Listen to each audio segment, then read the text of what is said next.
Man, it's great to meet you. Thank you for taking a minute out today. And I want to kind of begin our conversation. We're getting on the 4 year anniversary of the pandemic. How did you survive that time period? And how did it change you as we got out of it?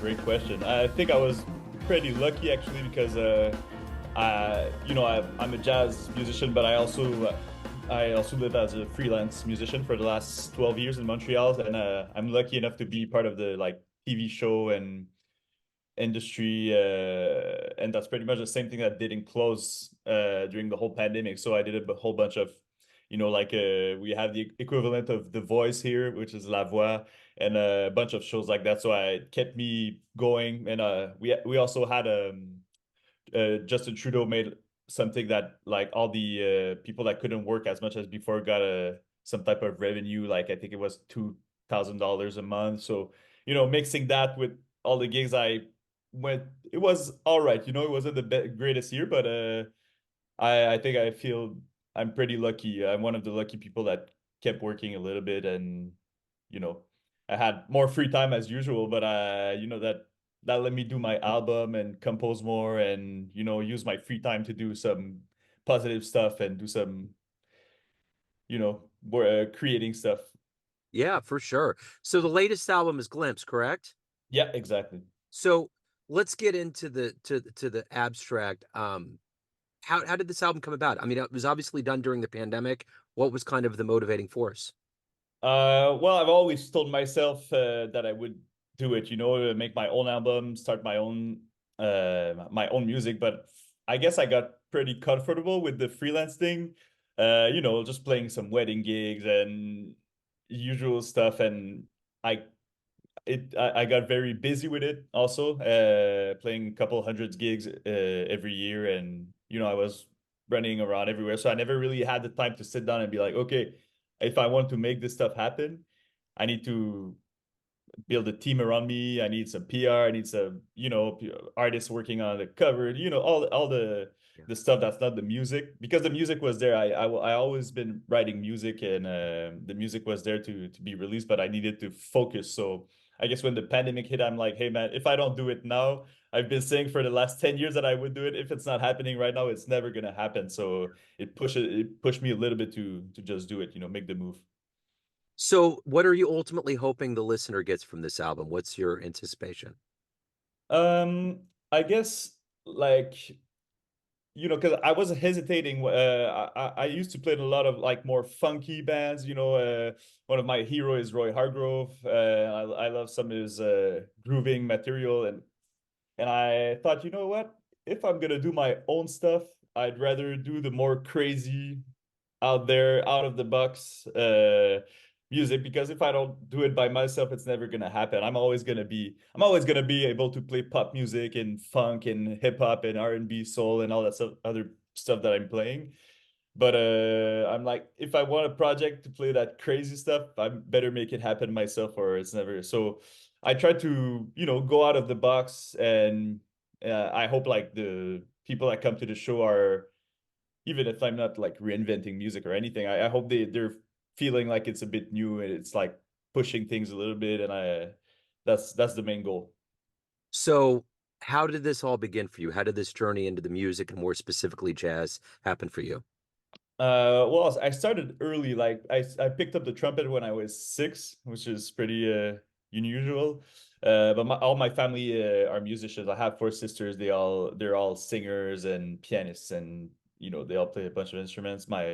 Both my parents are teachers, singers and stuff. So I guess when I was young, they just asked me what I wanted to play, and I saw trumpet like in all these Disney movies, and I'm like, I want to play that. And they're like, the trumpet? I'm like, yep. And they're like, okay, sure. Like, so they got me a trumpet, and I never quite really stopped. I started playing classical music, like most horn players, and maybe when I was 14, 15. I'm really into sports. So, I played football for 5, 6 years, and then played basketball, did MMA, did a bunch of stuff. And I guess when I was a teenager, I started being disinterested in the music thing. I was like, no, I want to be a football player. I want to be this. I want to be that. And I guess I got bored by the classical part of it. Yeah. And then my parents they're like, well, maybe you should try some other styles, you know? And they got me in touch with this jazz guy in Ottawa who started giving me lessons, and I just went crazy. Like I found out about Louis Armstrong, and then Clark Terry, and then Lee Morgan, and then Clifford Brown, and all these like trumpet jazz heroes, and I just went crazy and started like really getting into it. And I kind of always knew that was gonna be my job at some point. So what was the first live jazz show you saw that blew you away that made you think, I want to do this? Mm, that's a good question. Because as long as I can remember, like every jazz show that I've seen, what was the first month? I remember Lionel Weke, the guitar player, coming to my because I'm from the north of Quebec, like a very small city, like 8 hour drive north of Quebec, of Montreal, and there's like a festival that's happening there. It's a guitar festival, and for some reason, I don't know how Lionel Weke ended up playing there, like in the most like remote place you could imagine in Canada, and he came there with his trio. I might have been like 16, and I remember all these guys like nobody knew about jazz, you know. So he finished his show. People were like, "Okay, cool," and then they just left. But me, I was like, "Oh, this is crazy! This is amazing!" And he spoke French too, so I went to him. I'm like, "Man, this is so great! I love what you did." Da, da, da. And he's like, "Oh, are you sticking around? Like we could jam and stuff, you know?" So the show blew me away, and then we had a chance to like jam together, and we went to a little club where there was a jam session, and I was like, I want to be like this guy, you know, I want to live that Yeah. life. Yeah. That's a great story, man. I mean, Mhm. and that's kind of the spirit of jazz is that the elders are always very cognizant of young players that are out there. And there's this fostering of that talent and that drive. So, I mean, was that the corner you rounded where you were like, all right, this is it. I'm going to put sports to the side and it's going to be music? Exactly. Yeah. And then I went to we have a thing called CJEP here in Quebec. It's like a 2 to 3 year period between high school and university.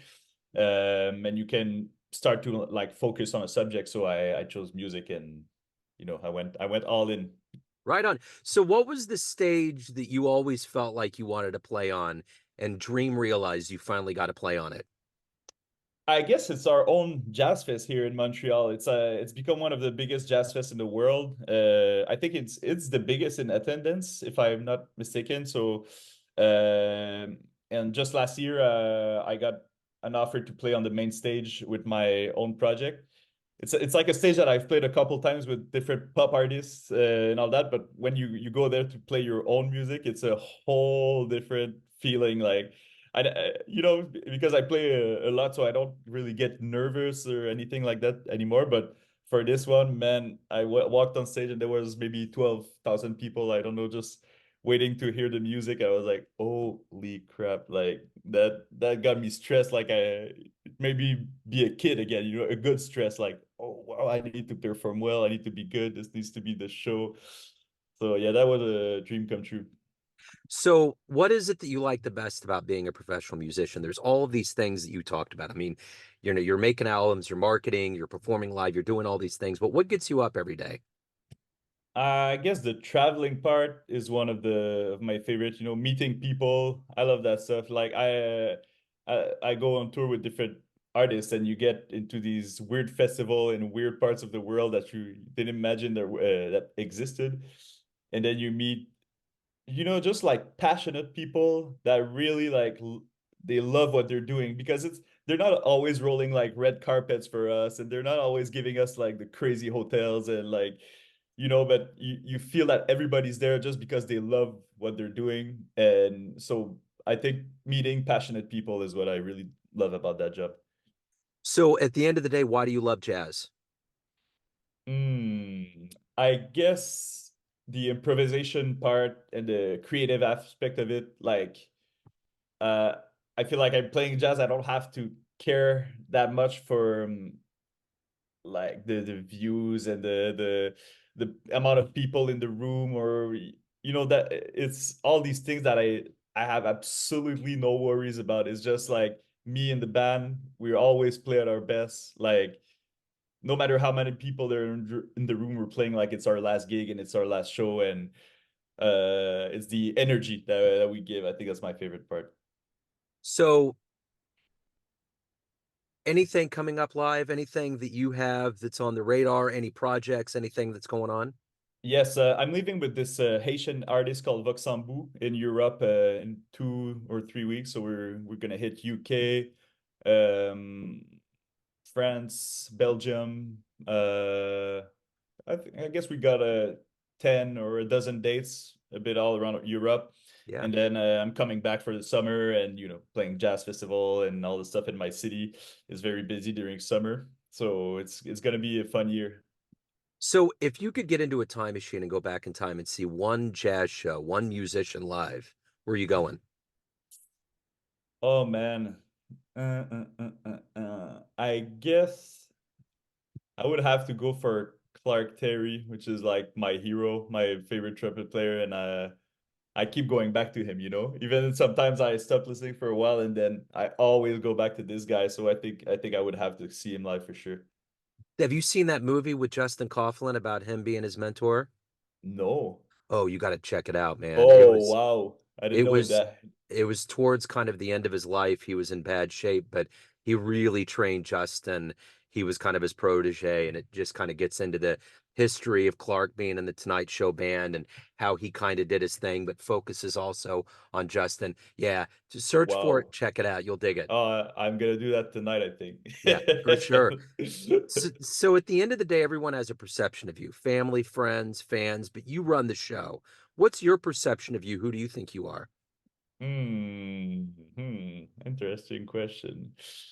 Uh, I guess I'm a very like easygoing person. I'm very simple, I love music and sport. That's pretty much it. I try to take life not too seriously and try to have fun.